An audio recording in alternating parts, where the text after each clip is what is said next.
গণভবনে শেখ হাসিনাকে হত্যাই ছিল একমাত্র তাদের উদ্দেশ্য, এবং তার লাশ ছিন্ন বিচ্ছিন্ন করে পৈশাচিক যে উল্লাস তারা করত, সেটা বোঝা যায় তাদের কর্তৃক গণভবন লুটপাট, এবং একটি প্রাণীকেও বাঁচতে দেয়নি। পুকুরের মাছ তুলে তুলে এইভাবে, বা একজন নারীর, এটা শেখ হাসিনার হোক বা তার বাড়িতে থাকা অন্যান্য নারীদের অন্তর্বাস বা প্রাইভেট গার্মেন্ট প্রদর্শনের মাধ্যমে যে পৈশাচিক আচরণ, এটা 1971-এর পাকিস্তানি মিলিটারিদের বর্বরতা আমরা দেখেছি খণ্ড। এইবার এরকম লাইভ দেখতে হবে। নিজের জীবনের এই সময় আমি প্রস্তুত ছিলাম না। সজীব জয় তখন একটি কথা বলেছিলেন যে আমার মা তো এখন নাই, এখন বুঝবেন ঠেলা কেমন লাগে। আমরা হারে হারে বুঝতে পারছি। ওই কথাটা দিয়ে শুরু করি। সজীব জয়ের ওই কথা শুনে তখন আমার মনে ছিল, হ্যাঁ এখন তো মানে ক্ষমতায় নাই বইলা এখন অনেক কথাই বলতেছে, মানে আমি নাই তার মানে কেউ ভালো না।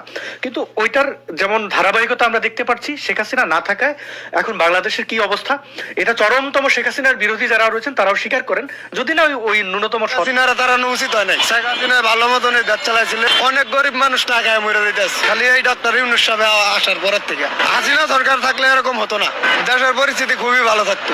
আপনারা দেখেন কতগুলা ভাতা চালু করছে, এতগুলা ভাতা কি চালু করছে ডক্টর ইউনূস? কি চালু করছে? আর সব বন্ধ। আওয়ামী লীগ সরকার ক্ষমতায় ছিল তখন ভালো ছিল, অনেক ভালো ছিল, সর্বদিকে ভালো ছিল। কিন্তু এখন তো মনে করেন সরকার নাই, আছে একটা ঘুষখোর। ও তো ঘুষখোর আর সুদ করে একই কথা। ইউনূস ও কি করবে? ও তো নিজের জানলাই তো টানাটানি। ও করবে কি? ও কি সরকারের দেশে এখন? ও তো কোনো সরকার না, ওরা কেউ যাবে না। বললাম তো কিসের ভোট? নৌকা নাই কিসের ভোট?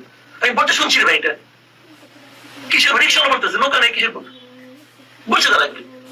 এখন যদি আপনি বলেন তোমার নৌকাকে ভালোবাসা উচিত নয়, আপনি ব্যাখ্যা করে দিলেন। এই ব্যাখ্যা সে খাবে না তো ভাই। ব্যাখ্যা দেখে আবেগ চলে, আবেগ তো আবেগ।